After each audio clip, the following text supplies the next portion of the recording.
Hey, Ty Brady here with Brady Insurance Marketing in the Ty Brady Way, one of the nation's largest field marketing organizations that helps independent agents achieve a 6- and 7-figure income with the systems and strategies that I'm going to talk about with you today.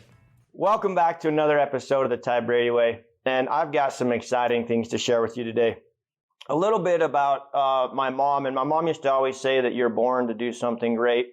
You're born to be kings or queens, but it started at a very, very young age, and it goes back to when I was born.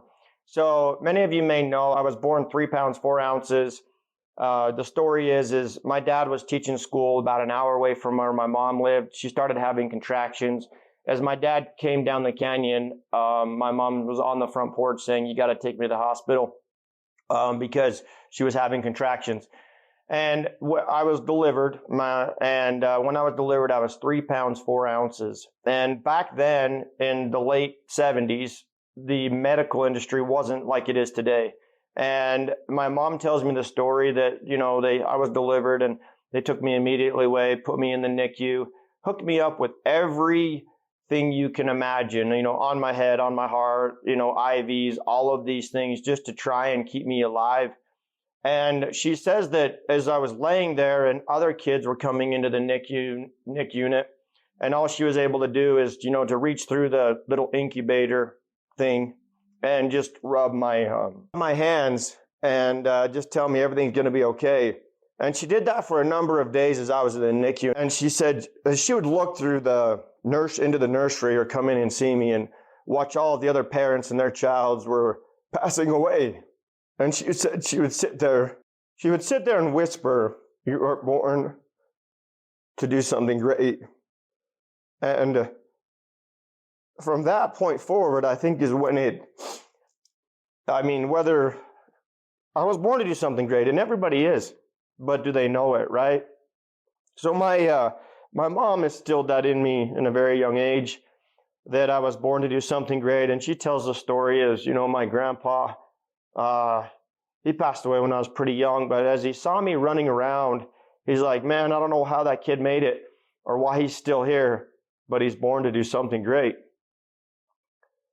So anytime I left the house, or my friends left the house, or my sisters left the house, I have 8 sisters, and as they went to leave the house, my mom would say, "Remember, you're born to be kings and queens."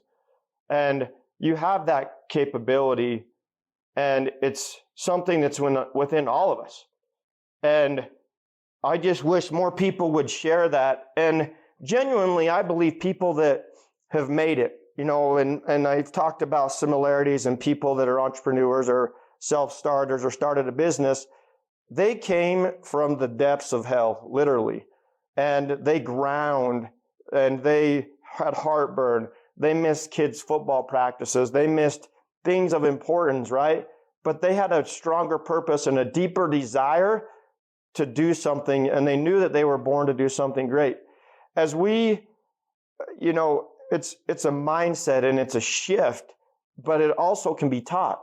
And I think about that. It can be taught. Teach your children that they were born to do something great. They're capable of doing great things.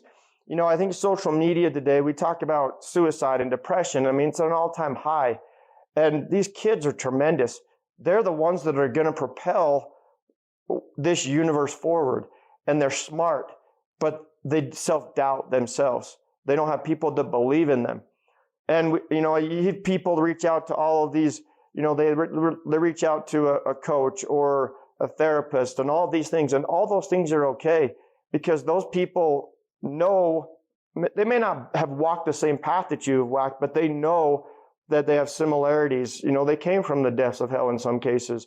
They hit rock bottom. They may have went through a financial crisis. They may have went through a relationship crisis. They may have lost a loved one. You never know.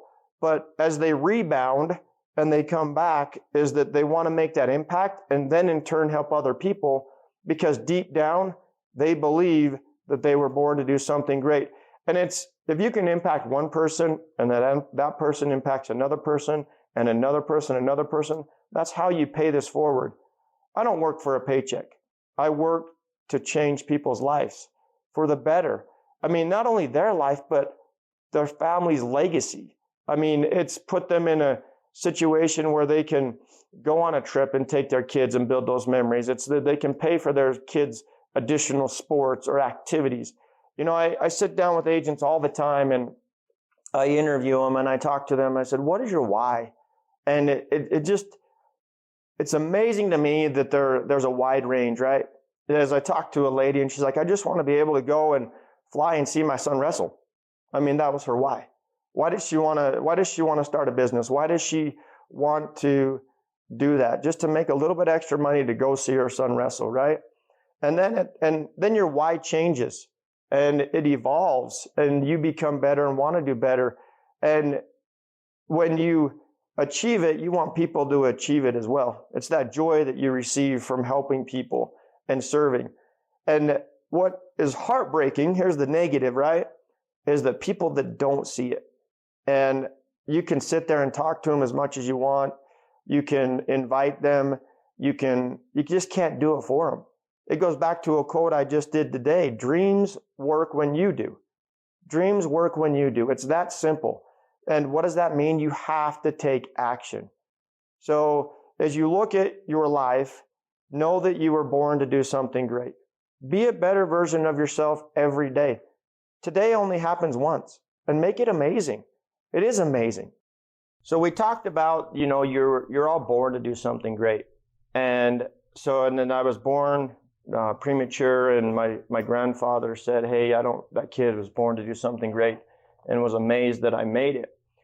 Now, in school, this was rough because back then, I believe I should have been diagnosed with ADHD. But you know what? I've never been actually medicated for it, believe it or not. But I had a struggle in school. I couldn't read. I'm dyslexic, and I struggled. And because of that, I would get bored and I would get in trouble. And my mom, her solution to the problem was, well, I need to work this kid. And she worked me to the ground in a good way because I had to get that energy out. I had to be distracted, and I had to, know that, yes, you have to be disciplined. You have to be disciplined in what you do. And, it was rough when I would go to school and I would get in trouble and I'd goof off and I'd be in the principal's office, or my mom would get called, or I got into a little tiff on the playground. I mean, the sky's the limit, right? But my mom didn't, she allowed me to be me, but she also found a solution to my problem is I got to work this kid and I got to distract him because his mind's crazy. I know that he has a hard time, hearing vowels and putting words together. I mean, and what's interesting is I did a genealogy test. Believe it or not, it said that it says medium risk, high risk, basically what you're good at and all these things. And the one that says moderate at the very bottom is learning another language.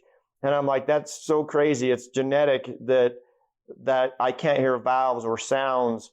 And it's in the genetic profile of my DNA. And I was blown away that I'm like, wow. And the reason I say all these things is you may have struggles, and that's okay.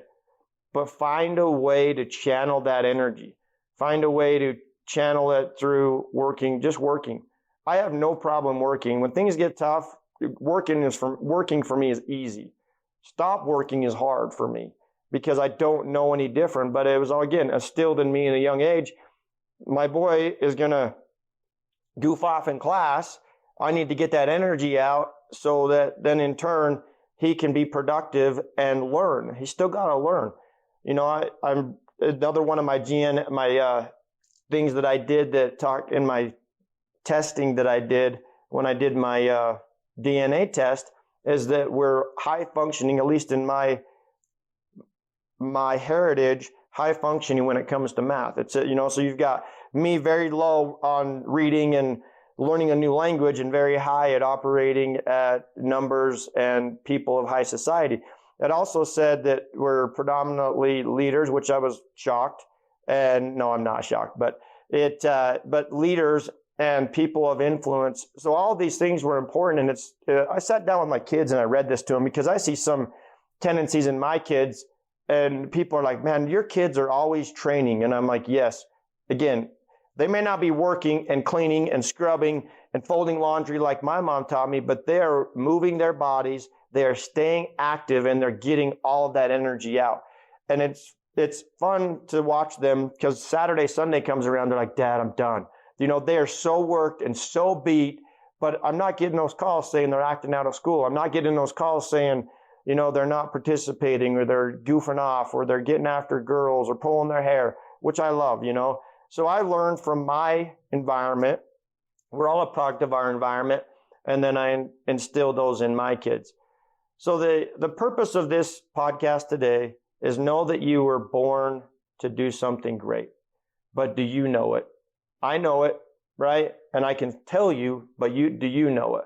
Everybody can make an impact. Everybody can chase their dreams. That's what this is about.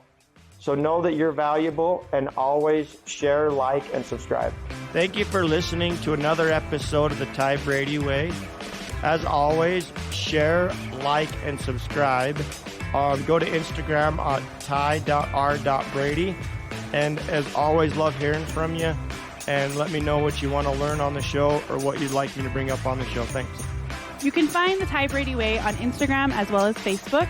To stay connected with giveaways and Ty himself, go ahead and follow at ty.r.brady on Instagram as well as Facebook. This podcast was recorded, edited, and produced by Whitney Face Media Marketing. The theme music is an excerpt from Hot Chicken of the Woods by Isaac Joel.